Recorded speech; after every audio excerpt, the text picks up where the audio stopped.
Hello YouTube, dalam 5 hal ini, Indonesia harus berguru kepada Tiongkok.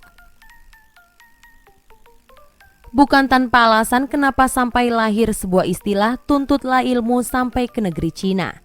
Kalau bukan karena negara ini memang akan jadi bangsa hebat di masa depan. Dan hal ini benar-benar terbukti kalau dilihat dari perjalanan sejarah mereka. Berangkat dari negeri yang benar-benar cupu sampai dibikin seperti mainan oleh Jepang, kini Tiongkok adalah salah satu raksasa penguasa dunia. Tiongkok sendiri saat ini terus meroket dalam segala hal.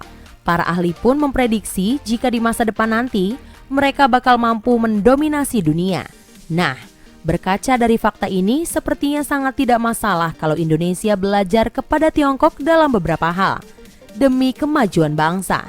Lalu, hal-hal apa saja yang bisa ditiru oleh Indonesia dari Tiongkok? Berikut informasinya. 1. Tiongkok sangat tegas dalam melawan korupsi. Di masa lalu Tiongkok adalah negara yang seakan tenggelam dengan korupsi. Makanya, dulu mereka benar-benar terpuruk. Hingga akhirnya muncul sosok bernama Mao Zedong yang mengubah hal ini. Ia adalah pionir untuk aksi pemberantasan korupsi di Tiongkok. Apa yang diprakarsai oleh Mao hingga hari ini diteruskan. Buktinya adalah berita-berita soal banyaknya orang-orang Tiongkok yang digantung ketika terbukti melakukan aksi korupsi. Pemerintah mereka memang sangat serius dengan korupsi dan tak segan menggantung siapapun, termasuk sang presiden sendiri. Bandingkan kondisi ini dengan Indonesia. Korupsi masih jadi momok dan koruptor yang ditangkap justru diistimewakan. 2. Kemampuan meniru Tiongkok patut diacungi jempol. Memang plagiasi yang dilakukan Tiongkok adalah hal yang buruk. Namun di satu sisi, jadi bukti kehebatan mereka yang tak terbantahkan. Ya, selama ini mereka terkenal akan kemampuan meniru barang yang levelnya sangat ekstrim. Tak hanya benda-benda remeh, Tiongkok bahkan bisa bikin tiruan Menara Eiffel. Hal ini menunjukkan jika mereka adalah fast learner atau pembelajar cepat. Bayangkan, bisa membuat sebuah benda dengan bentuk yang sama persis, tentulah mereka bisa belajar dengan sangat cepat hingga akhirnya membuat hal yang sama.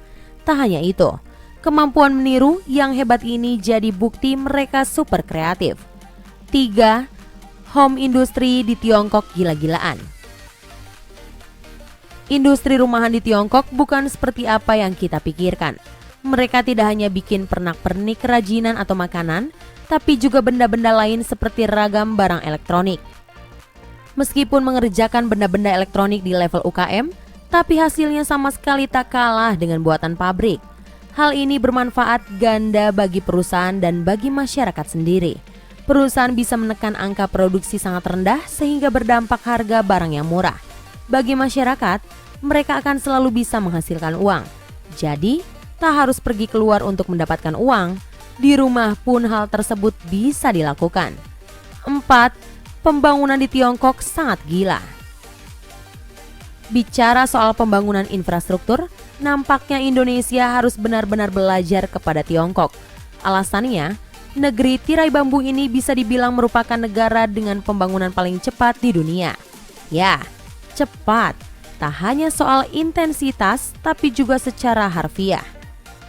Percaya atau tidak, orang sana kalau membangun itu bisa sangat cepat. Pernah ada berita heboh soal ini.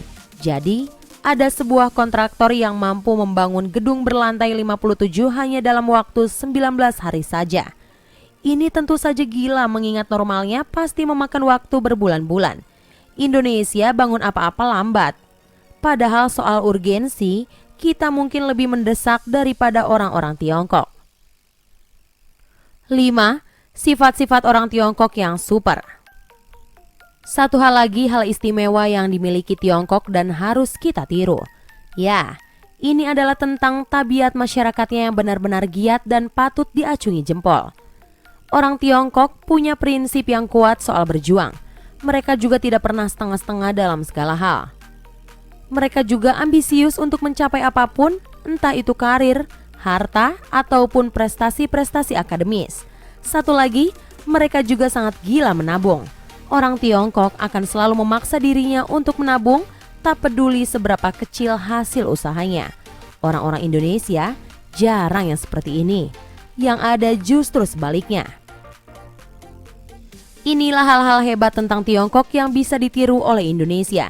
Tak hanya tentang sikap dan aksi pemerintahan mereka terhadap korupsi, tapi juga soal sifat-sifat keras berjuang mereka yang fenomenal. Sepertinya pepatah yang mengatakan belajarlah sampai ke negeri Cina memang sepenuhnya adalah hal yang benar. Nah, itulah tadi beberapa informasi mengenai 5 hal yang Indonesia harus berguru kepada Tiongkok. Semoga informasi tadi dapat menambah wawasan Anda dan menjadikan pembelajaran bagi kita semua.